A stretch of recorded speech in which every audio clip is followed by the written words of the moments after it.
Kemarinnya mohon maaf, pas hari hanya saya tidak bisa langsung minta refleksi kita untuk evaluasi pelaksanaannya karena kita baru bisa melaksanakan sekarang.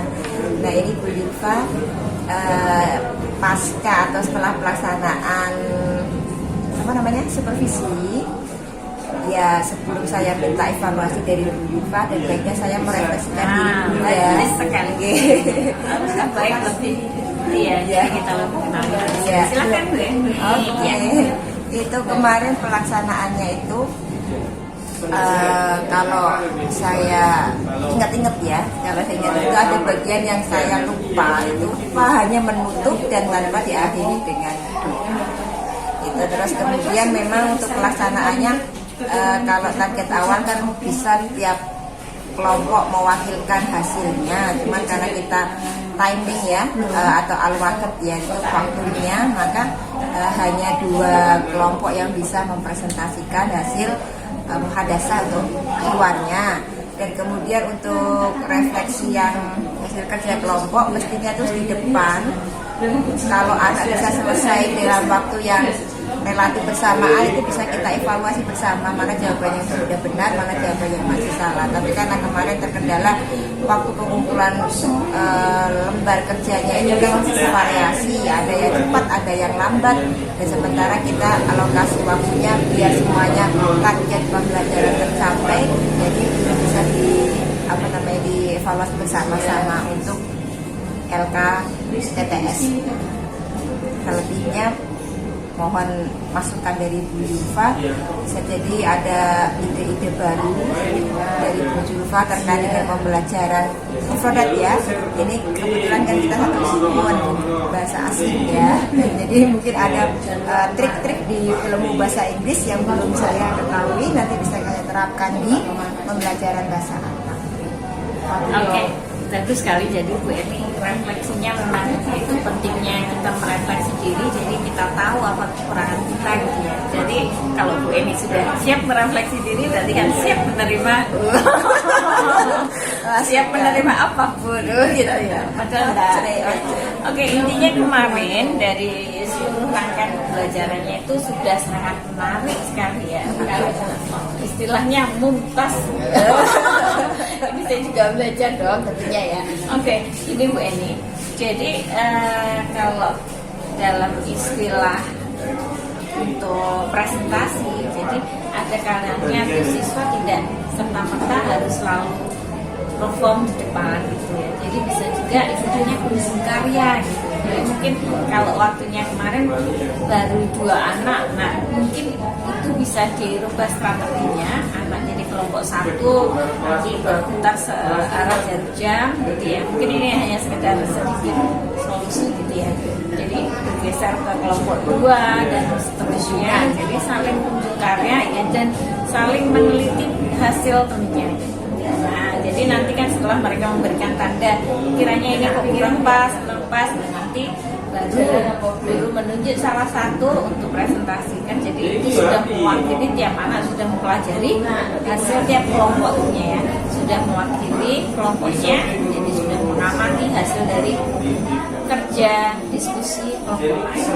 Itu mungkin salah satu trik lainnya selain presentasi ke depan. Oke, itu satu mungkin itu strategi lain selain harus presentasi ke depan, yaitu kita memang sering kita menyebut istilahnya punya karya. Mungkin selain itu juga Bu Eni tadi kemarin ya sudah menerapkan ada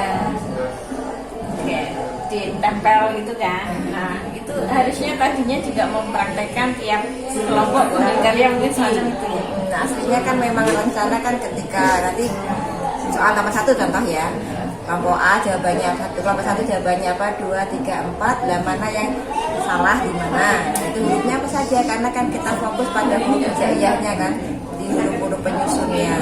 Nah mestinya kalau memang kemarin bisa sesuai dengan rencana, berarti nanti kelompok 1 jawaban apa kita bandingkan di kelompok 2, 3, 4, dan 5, kemudian kita kerucutkan jawaban yang benar apa.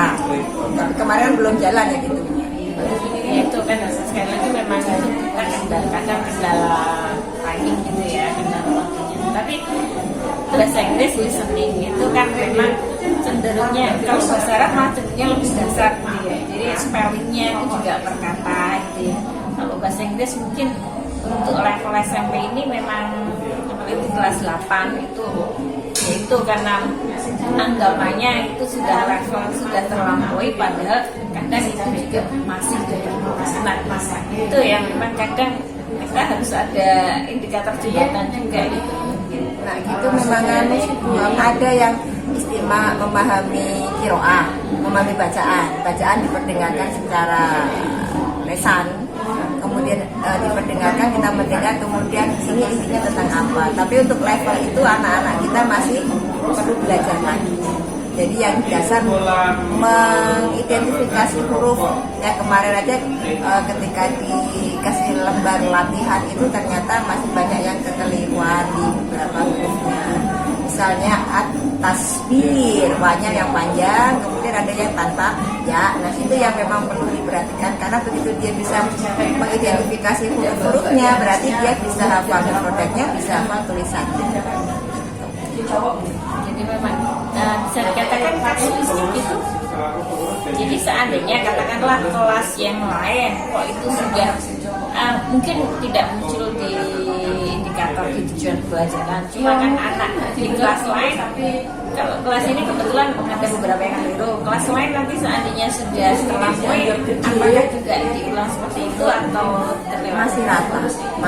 Masih rata-rata di tingkat kita di sekolah kita fokus. Nah saya sendiri masih memfokuskan pada identifikasi huruf, karena sering ketika di soal-soal itu anak tahu bahasa Arabnya apa, cuma penulisannya salah, itu yang menyebabkan nilainya tidak sempurna. Oke, penjelasan yang sangat gampangnya itu sebagian besar yang WNI sudah melakukan di kelas itu sudah ya, dari evaluasinya juga sudah lengkap, dari soalnya, skor pedoman sekolahnya dan kayaknya juga alhamdulillah. Selamat ya Bu Eni. Nah, jangan lupa ininya diulangkan ke temannya. Dikembangkan lagi ya untuk kedepannya, siapa tahu bisa menggunakan metode yang lebih bagus. Terima kasih masukannya, semoga nanti bisa menjadi pembelajaran kita menjadi lebih berkembang untuk saya pribadi pada khususnya ya, juga untuk teman-teman minimal untuk satu level rumput pembelajaran gitu. Terima kasih. Semoga sehat selalu.